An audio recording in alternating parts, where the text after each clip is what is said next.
I adopted an orphan. Then learned she was the lost princess. Part 1. The first time I met the little girl, she was trying to rob me. Not very successfully, unfortunately. I felt the faintest tug against the pouch hanging from my belt just as I stepped out of the crowded marketplace. Without even looking down, I caught the tiny hand with 2 fingers. "That's mine!" A tiny gasp escaped behind me. The hand was so small it could barely wrap around the leather pouch. I turned. Golden afternoon sunlight spilled across tangled chestnut hair that looked as though it had never met a comb. Her oversized gray cloak swallowed her thin frame, and her boots didn't match, one brown, one black, both several sizes too large. Yet none of that drew my attention. It was her eyes. Brilliant violet. Not the soft purple of wildflowers. Not the blue violet of twilight. True imperial violet. The sort of eyes poets wasted entire books describing. The sort of eyes that existed only in fairy tales. Or among the royal family.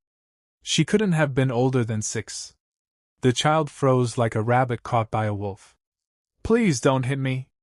Her voice was barely louder than a whisper. Instead of answering, I sighed. "I wasn't planning to." Her head slowly lifted. "Really? Really? Not even a little? I don't usually schedule assaults before dinner." She blinked. "Oh." I released her wrist. She didn't run. That surprised me. Most thieves either fled or cried. This one simply stood there, staring at me as if trying to determine whether I was lying. "You're strange." "So I've been told." She looked down. "I was hungry." There it was. The real reason? Not greed. Desperation? I had seen enough war to recognize starvation before anyone spoke a word. She wasn't stealing because she enjoyed it. She was stealing because children couldn't survive on pride. I crouched until our eyes met. "When was the last time you ate?" She hesitated. "Yesterday." Her stomach chose that exact moment to betray her with an enormous growl. She quickly covered it with both hands. "I wasn't talking." I couldn't help smiling.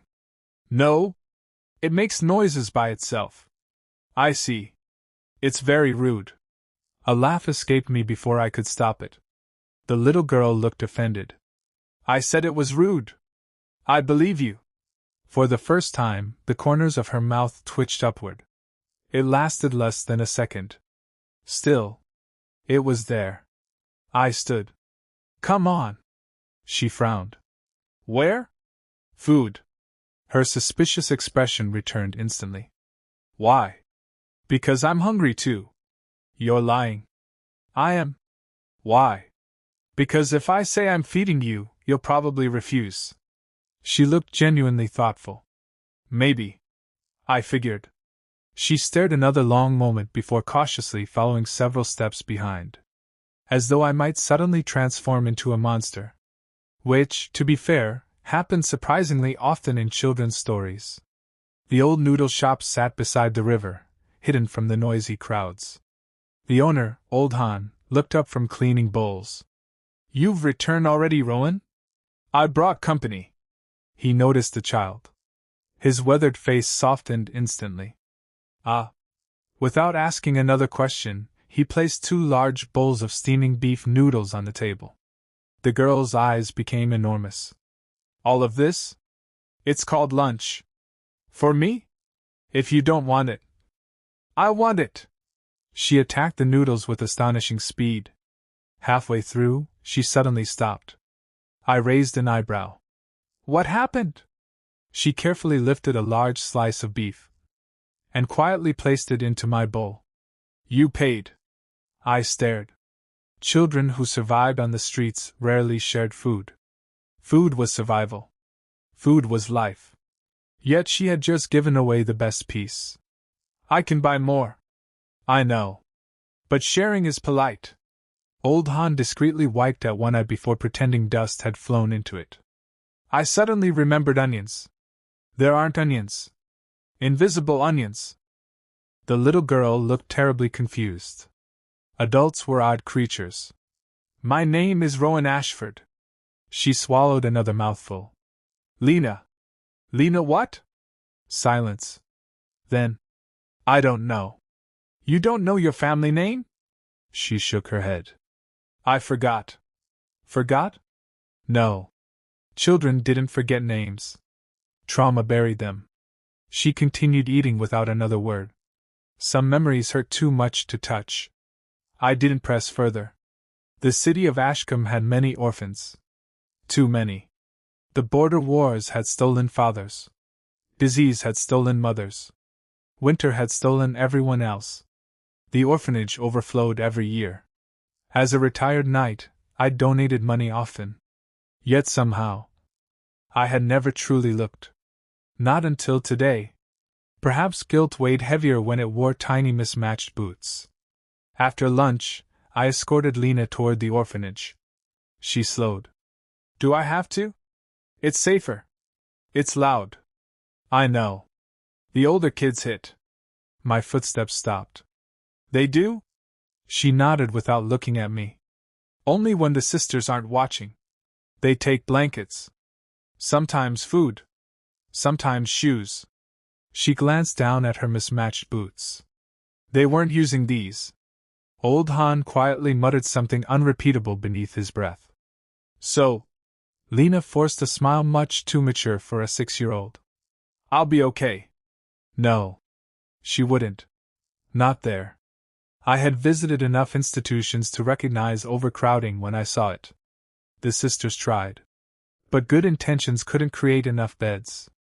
Or enough meals. Or enough arms to protect every child. That evening, rain began falling. Heavy. Cold. Merciless.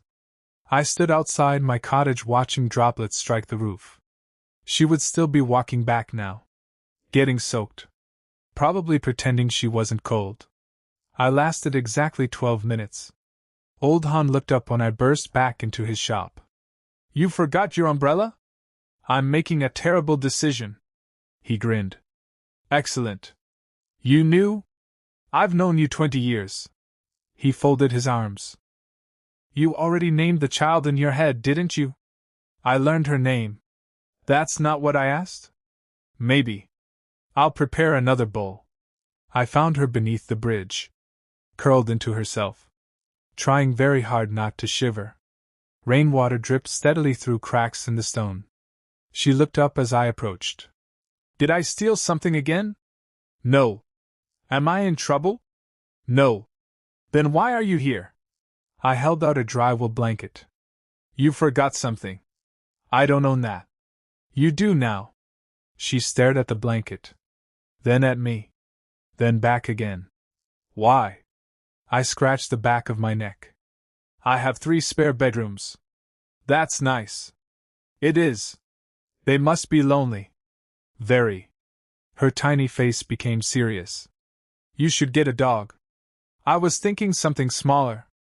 A cat? Smaller. She frowned deeply. Mouse? I laughed. No.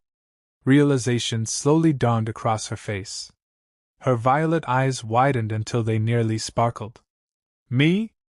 If you're willing. She looked frozen. Absolutely frozen.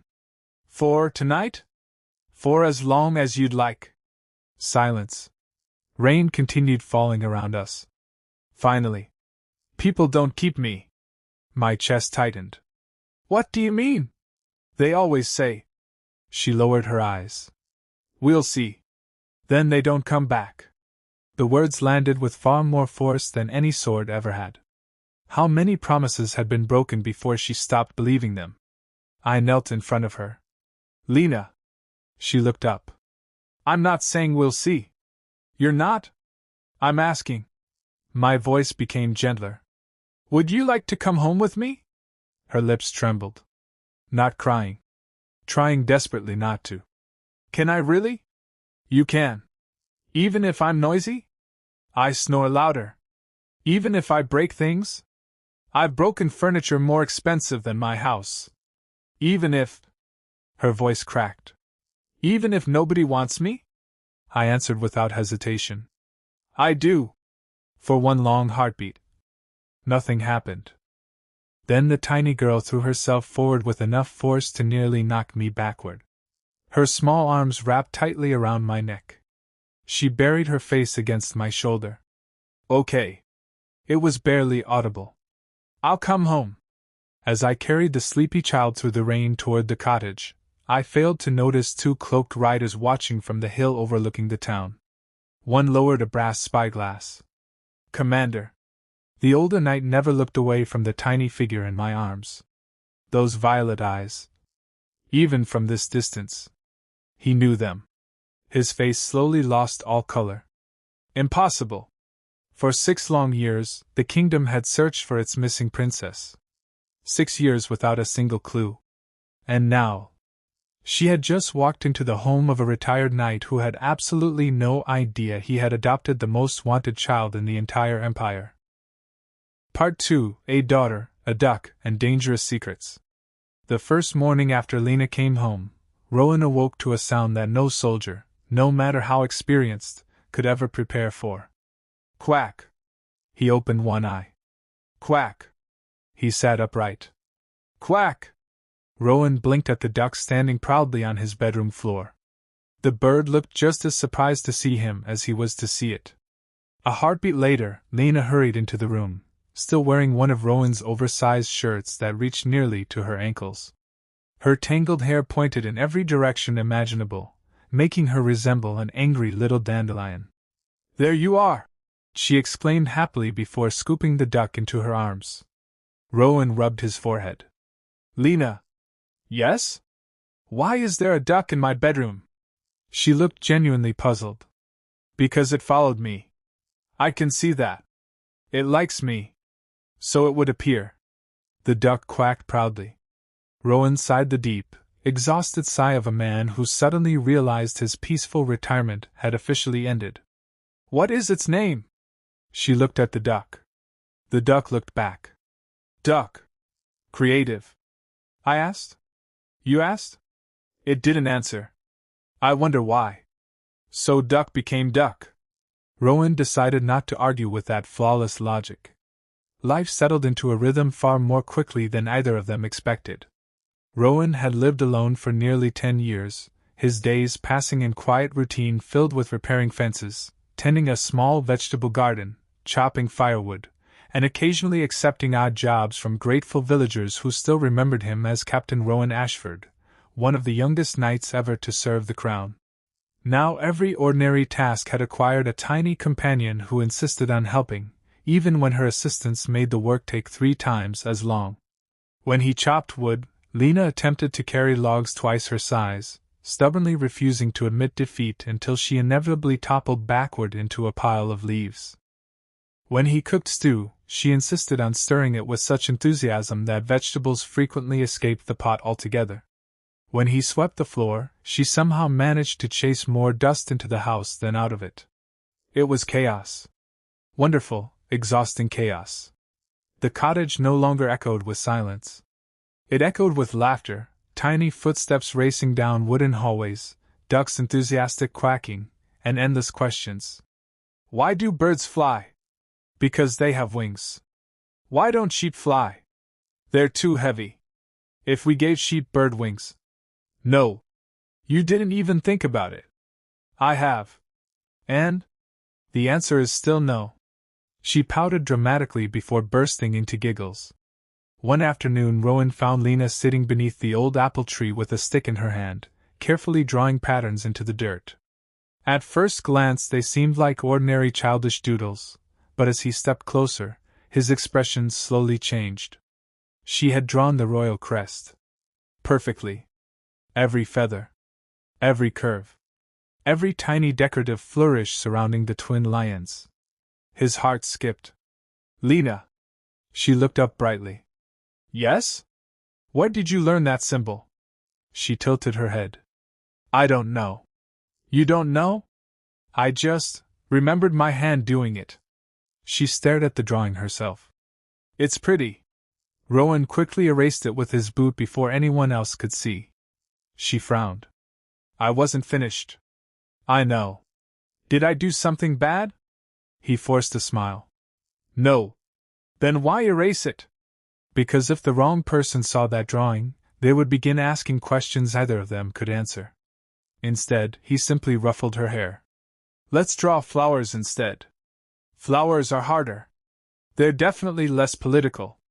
She blinked. What's political? Something adults ruin. Several days later, the annual Harvest Festival arrived, transforming sleepy Ashcombe into a lively sea of music, colorful banners, food stalls, and traveling performers.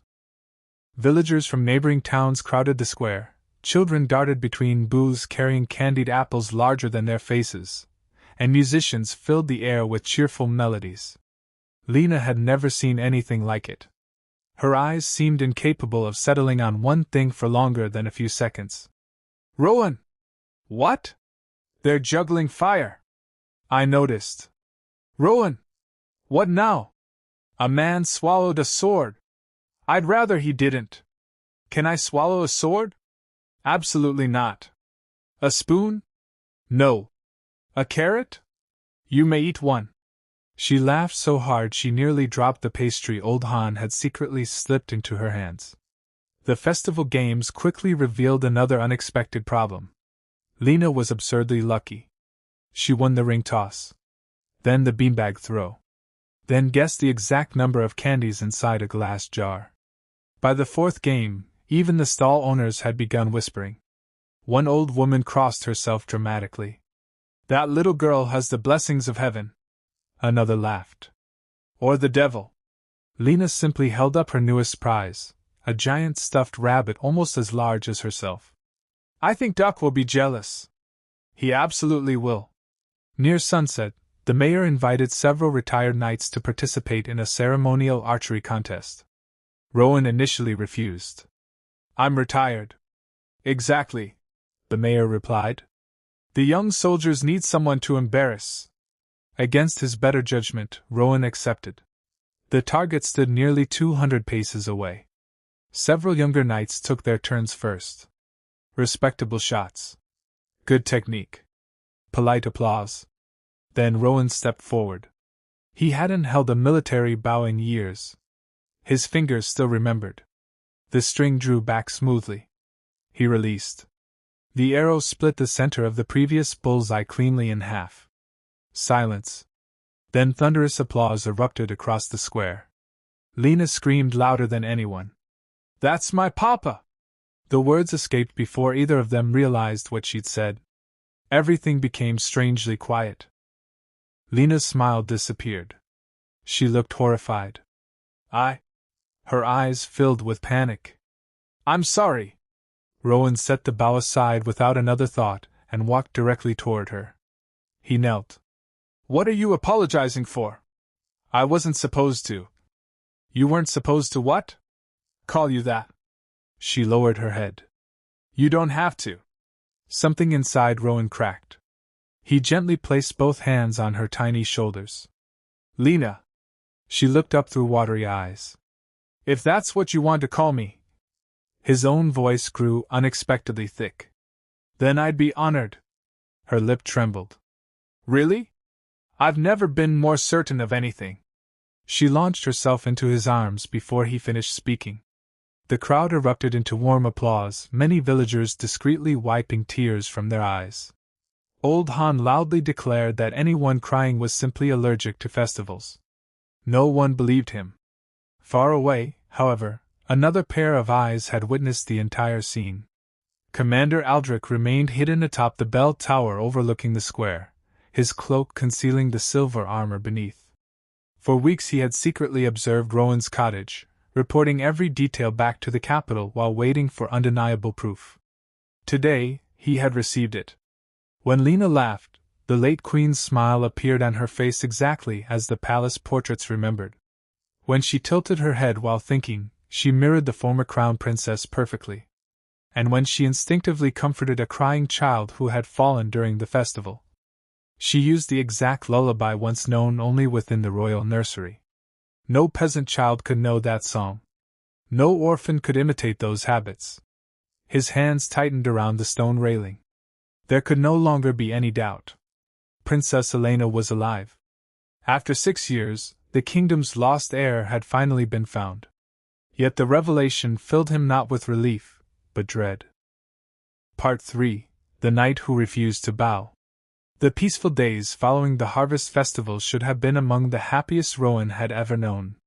Summer slowly surrendered to early autumn, painting the hills surrounding Ashcombe in warm shades of amber and crimson.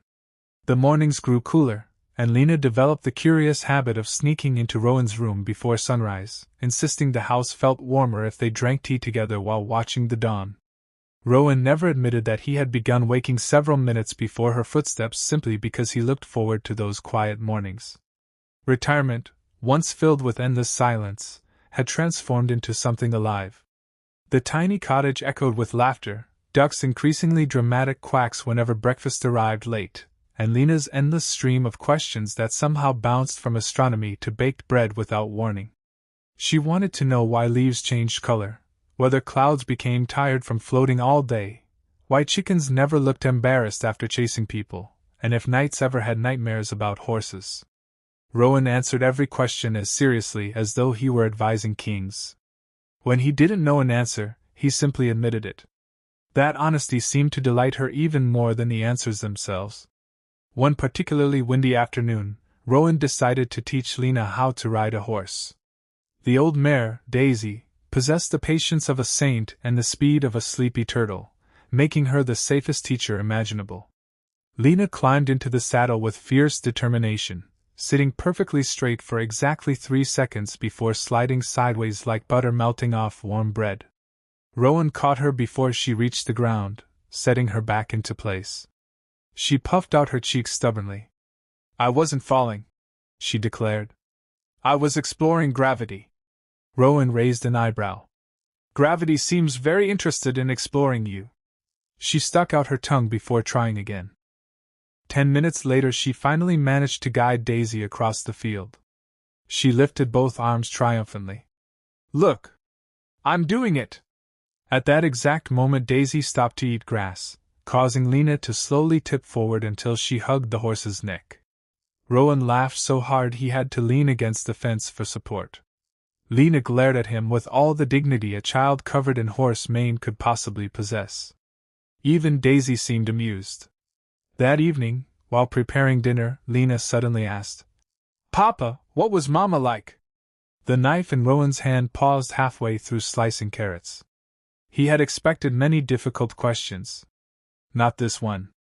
After several quiet moments, he set the knife down and sat beside her near the fireplace. The crackling flames danced across the room, filling the silence between them. "I don't know," he admitted softly. She looked surprised. "You don't?" "No."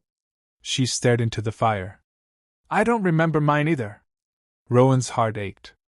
"I wish I could tell you stories about her." "So do I." Neither spoke for a while. Finally Rowan smiled gently. "But I know this." She looked up. "If she loved you even half as much as I do." His voice became quieter. "Then she must have been an extraordinary woman." Lina's eyes shimmered with tears she stubbornly refused to let fall. She leaned against him without another word. Sometimes comfort needed no grand speeches. Sometimes it was simply knowing you no longer had to face the silence alone. Miles away, hidden within the royal capital, Commander Aldrich stood before King Edmund inside a private council chamber. The aging king looked decades older than his 55 years. His beard had turned almost completely silver since the disappearance of his granddaughter 6 years earlier, and the sorrow in his eyes had never truly faded. "You've seen her yourself?" the king asked quietly. Aldrich knelt. "Yes, your majesty." "And?" "There is no doubt." The king closed his eyes. "For 6 years." His voice trembled. "I prayed she had somehow survived."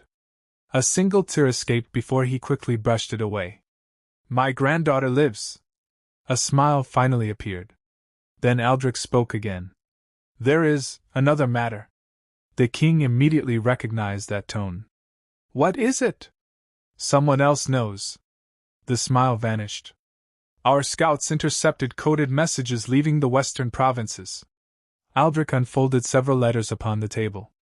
"The Duke of Blackridge has learned rumors about a violet-eyed child living near Ashcombe. The king's face hardened. Duke Victor Blackridge. Hero of countless wars. Beloved noble. Respected politician. And secretly, the man Aldrich believed responsible for murdering nearly the entire royal family during the palace coup 6 years ago. Unfortunately, believing something and proving it were entirely different matters. If Victor discovers her identity first.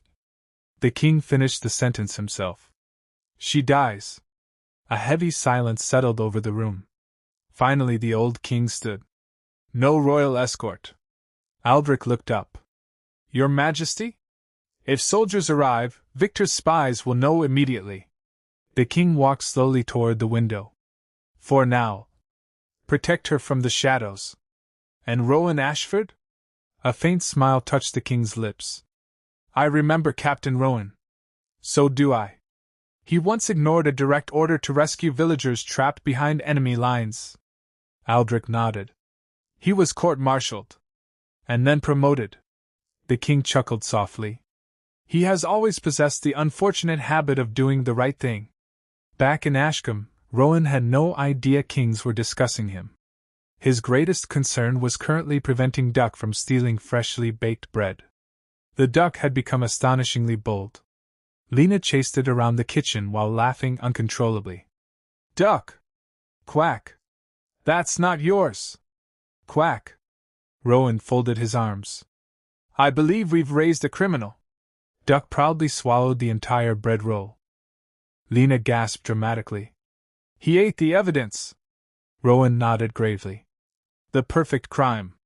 For several glorious minutes the cottage dissolved into helpless laughter. None of them noticed the rider approaching through the rain. The knock came just after sunset. 3 slow knocks. Measured. Professional. Rowan immediately recognized military discipline. He quietly handed Lina a small wooden whistle. If I tell you to run. She frowned. I don't want to. I know. But if I say run. She reluctantly nodded. Okay. Rowan opened the door. A cloaked traveler stood beneath the rain. I see Captain Rowan Ashford. I retired years ago. So I heard. The stranger lowered his hood. Silver hair. A scar across one eye. Commander Aldrich. Rowan recognized him instantly. Commander. It's been a long time. Too long. Neither man smiled. Aldrich's gaze shifted toward the cottage. May I come inside? Rowan stepped aside. Tea was served. Neither drank it. Finally Aldrich looked directly at Lina. What is your name? Lina. Your full name? She shook her head. I don't know. Aldrich inhaled slowly before reaching into his coat. From within he carefully removed an old velvet cloth. Inside rested a tiny golden pendant shaped like 2 lions supporting a blooming lily. The moment Lina saw it, she froze. Her breathing stopped. Tiny fingers reached toward it without thinking. Mine! The words slipped from her lips instinctively. Rowan stared. You've seen it before? I. Her face suddenly turned pale. Images flashed through her mind. A woman singing. Warm arms. A palace balcony. Fire. Screaming. Soldiers. Blood staining white marble. Someone shouting. Run, Your Highness! Lina cried out and collapsed into Rowan's arms, trembling violently. He held her tightly as tears streamed silently down her face. It's all right. It hurts. I know. No. She clutched her head. I remember. Aldrich slowly lowered himself onto one knee before the frightened little girl.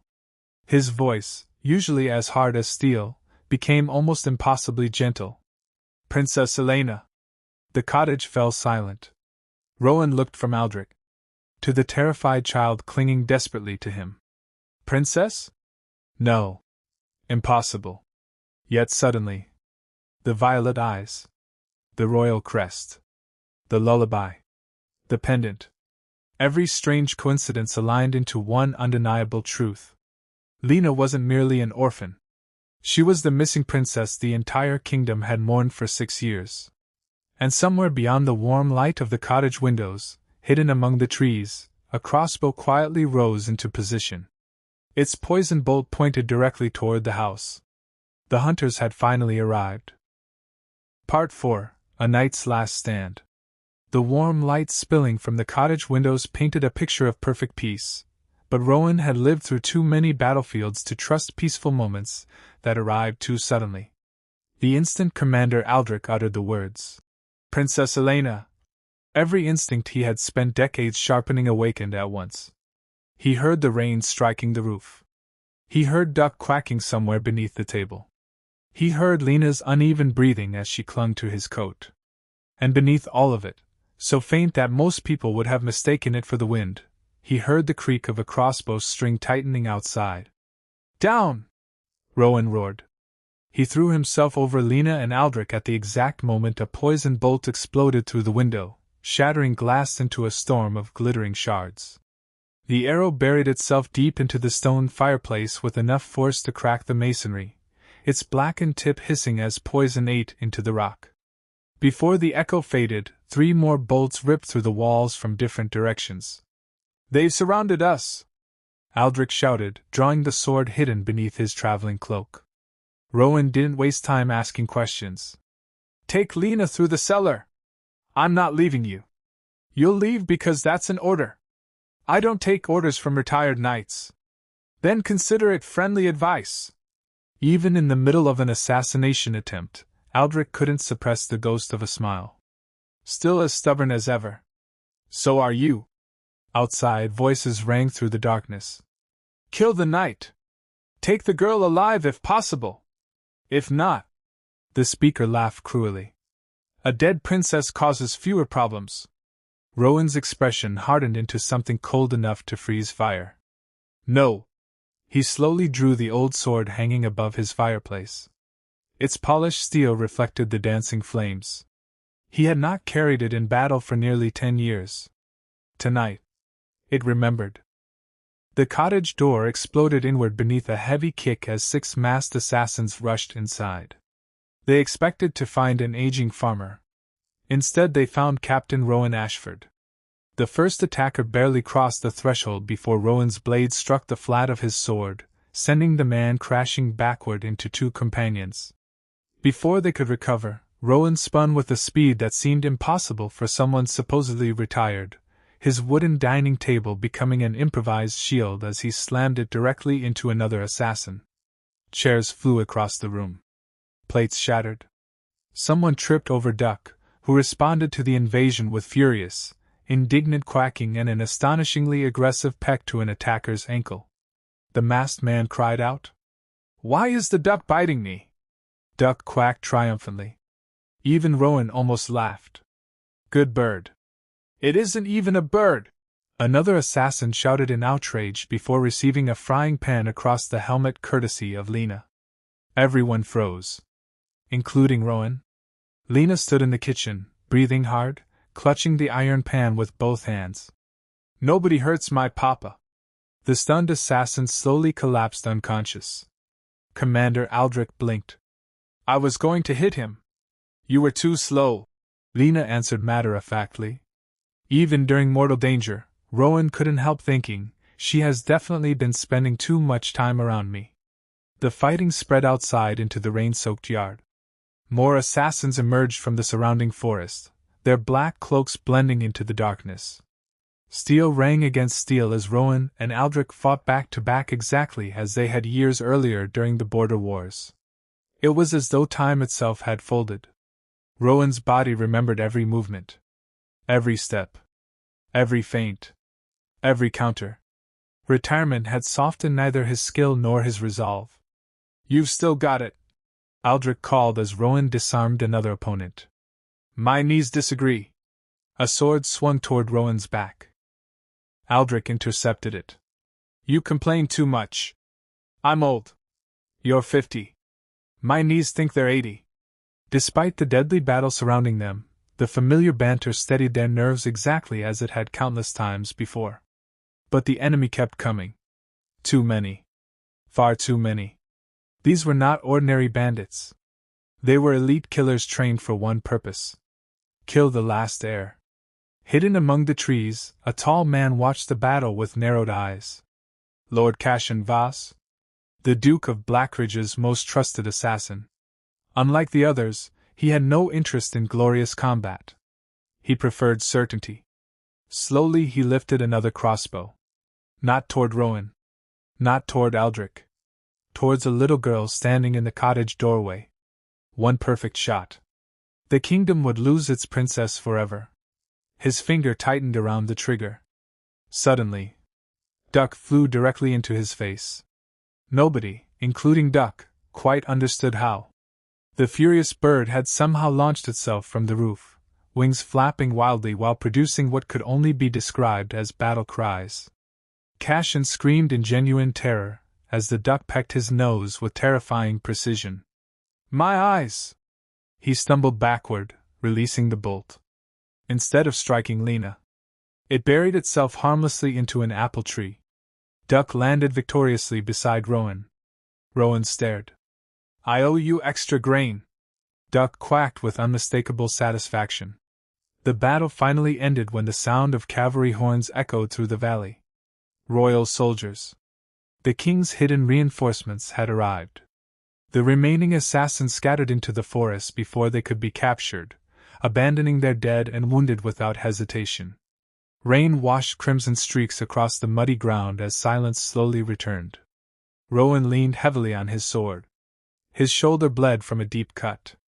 His breathing came hard. Lina immediately ran toward him. Papa! I'm all right. You're bleeding. So I noticed. It looks serious. It'll look less serious after breakfast. She folded her arms. That doesn't even make sense. It rarely does. She threw her small arms around him anyway, careful not to touch his injuries. Commander Aldrich watched the scene quietly. For the first time in years, he smiled.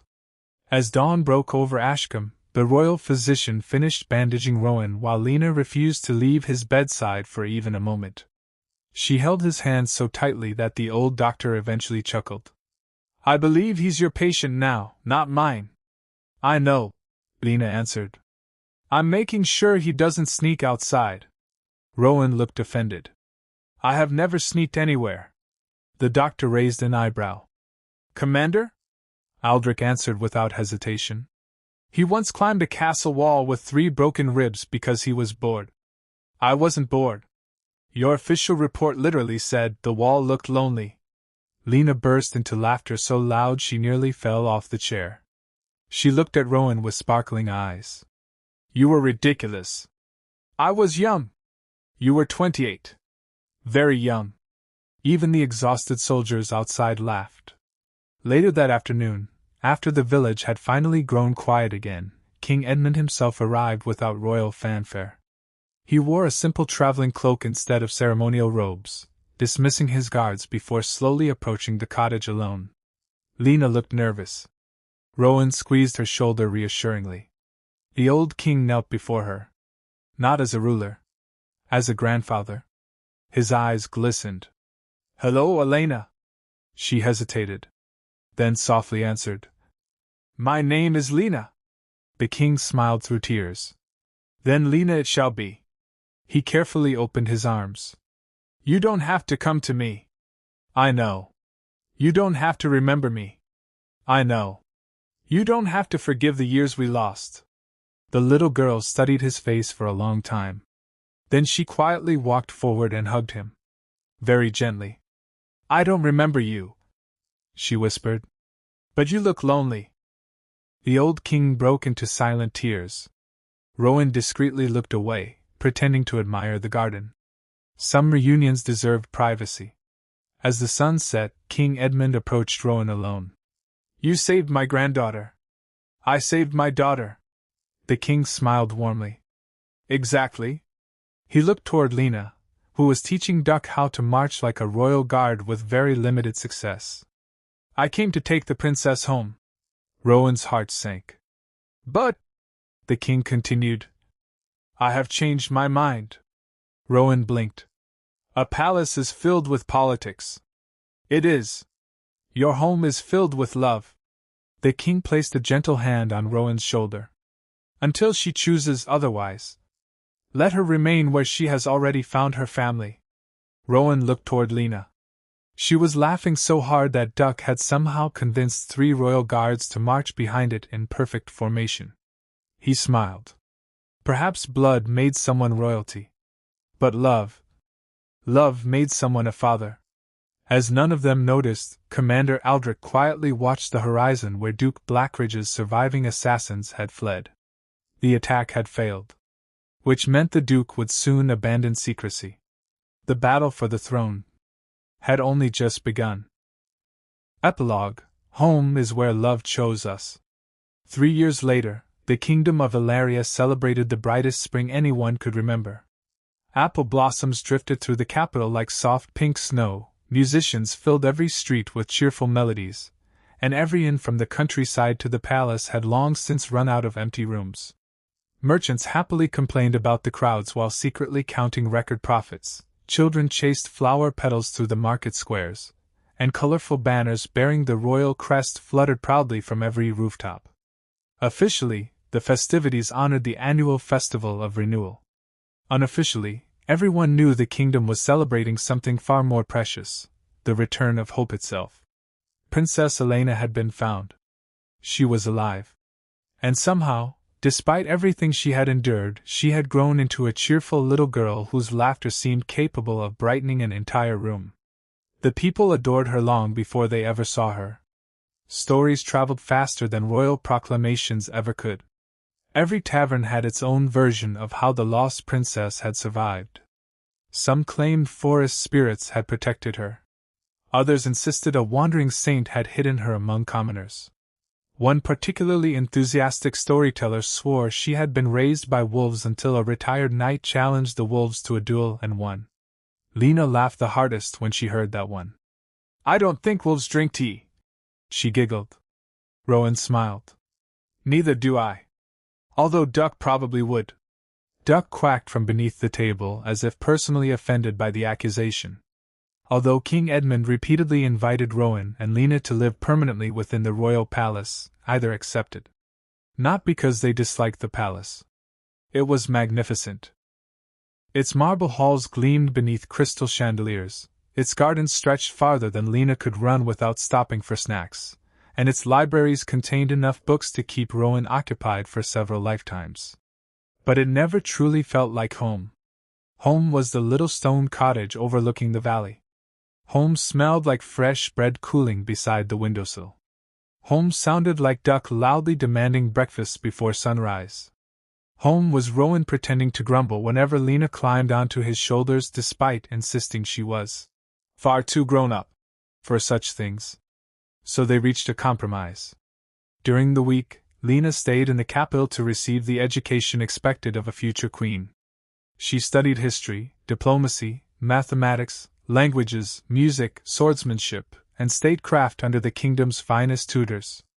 She proved to be remarkably intelligent, although her teachers often complained that she asked questions no textbook had ever considered.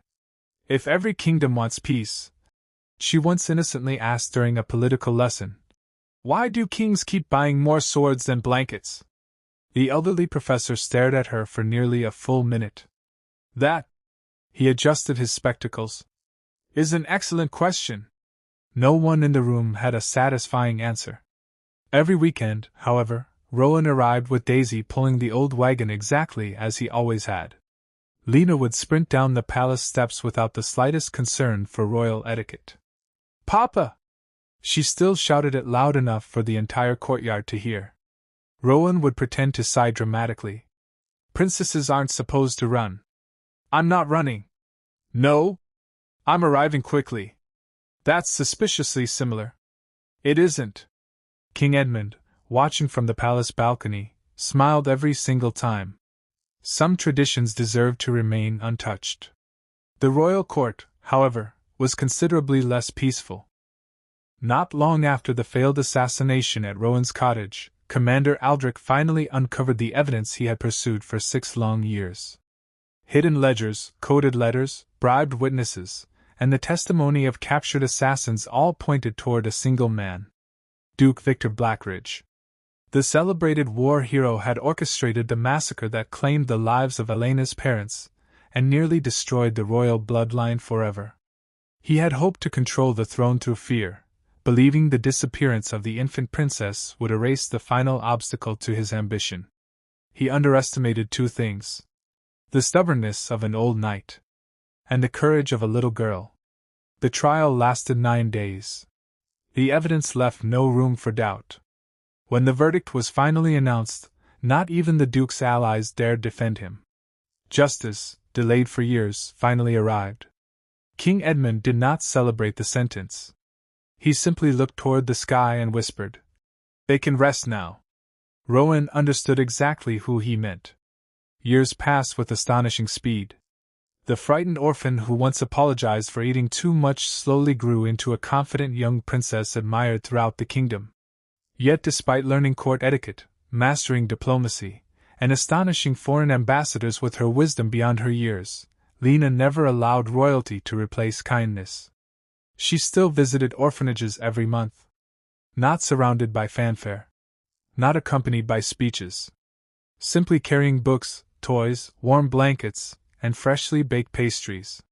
Whenever someone praised her generosity, she always answered the same way: "I remember being cold." Nothing more needed to be said. Inspired by her experiences, she persuaded King Edmund to establish the Royal Children's Fund, ensuring every orphanage in the kingdom received proper food, teachers, physicians, and safe housing. Rowan proudly watched as children who once would have slept hungry now laughed in warm courtyards filled with flowers and games. One evening, while visiting the very orphanage where Rowan had first intended to leave her, Lina quietly noticed that the worn wooden bed she had once used had been preserved. A small plaque rested above it. "Every child deserves someone who chooses them." She stood silently before it until Rowan joined her. "They asked if they could keep it," he explained. "I think they should." She reached for his hand. "So no one forgets." Several years later, King Edmund's health began to decline. Age, grief, and the weight of ruling had finally caught up with him. On many evenings he preferred sitting in Rowan's garden instead of the palace, drinking tea while watching Lina and Duck, now remarkably old but still astonishingly opinionated, wander among the flowers. "I used to think kingdoms were built by armies," the king admitted one sunset. Rowan poured another cup of tea. "And now? I think they're built by families." Rowan smiled. "I've always preferred smaller victories." The king nodded thoughtfully. "You gave me back mine." On the morning of her 18th birthday, nobles, foreign dignitaries, and thousands of citizens gathered in the capital to witness Princess Elena formally declared crown princess and heir to the throne. Dressed in elegant ivory embroidered with silver lilies, she walked confidently through the grand hall while musicians performed the ancient royal anthem. Every eye followed her. Every noble bowed. When she reached the throne, the Lord Chancellor presented the crown of Ilaria. Instead of placing it upon her own head immediately, Lina turned away from the throne. She walked down the long staircase. Past dukes. Past ambassadors. Past generals. She stopped before one slightly embarrassed retired knight wearing his very best formal clothes. "Papa!" Rowan blinked. The enormous hall fell completely silent. She smiled exactly as she had the day he first offered her a blanket beneath the bridge. "They'll write history books about today. They probably will. They'll say a princess reclaimed her throne." "Yes." She gently took his rough, weathered hand. "But before I was a princess," her voice echoed throughout the hall, "I was just a lonely little girl who thought nobody wanted her." Tears appeared in countless eyes. "You were the first person who didn't ask who I was." She squeezed his hand. "You only asked if I was hungry." Rowan could no longer trust himself to speak. "So before I become the future queen." She leaned forward and hugged him tightly in front of the entire kingdom. "Thank you for becoming my father." The hall erupted into thunderous applause. Even the most dignified nobles wiped away tears. Commander Aldrich openly cried without the slightest shame. King Edmund laughed through his own tears. "That," he declared proudly, "is exactly how a queen should begin." Late that night, after the celebrations ended, Rowan and Lina returned to the little cottage one last time before the responsibilities of the future truly began. Nothing had changed. The old apple tree still stood. The vegetable garden remained slightly crooked. Duck, now gray around the feathers, still demanded food with the confidence of royalty. Lina laughed. I think Duck believes this kingdom belongs to him. Rowan scattered grain across the yard. I'm beginning to think he's right. She leaned her head against his shoulder just as she had years ago. The stars stretched endlessly above them. Papa? If you had known I was a princess. She looked up at him. Would you still have taken me home? Rowan didn't even pause to think. No. She blinked in confusion. No? I wouldn't have taken home a princess. He smiled warmly. I would have taken home a hungry little girl.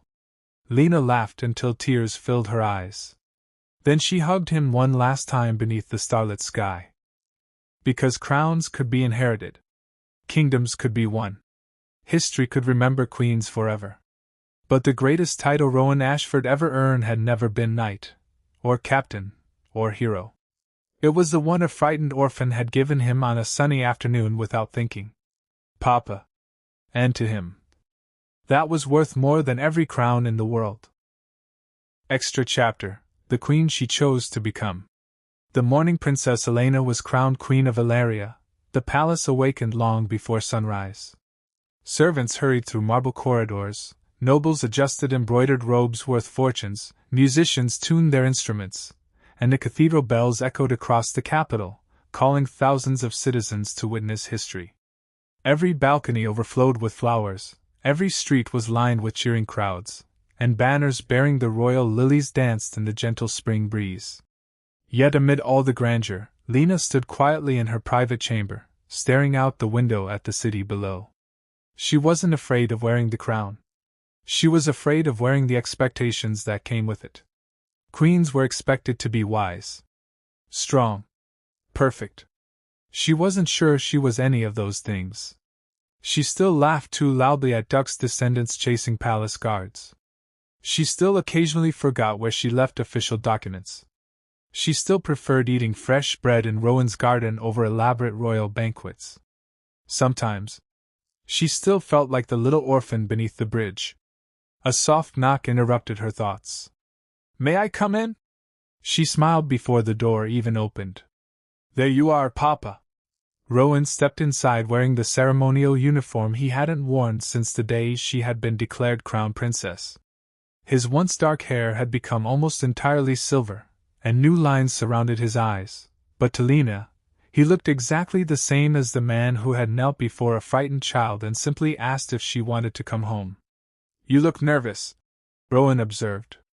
I am. Good. She blinked. Good? The day you stop feeling nervous about leading people is the day you should stop leading them. She considered his words. They're depending on me. They are. What if I disappoint them? Rowan smiled, the same patient smile that had guided her through scraped knees, failed riding lessons, and difficult memories. Then you'll admit your mistake, learn from it, and do better tomorrow. That's your advice?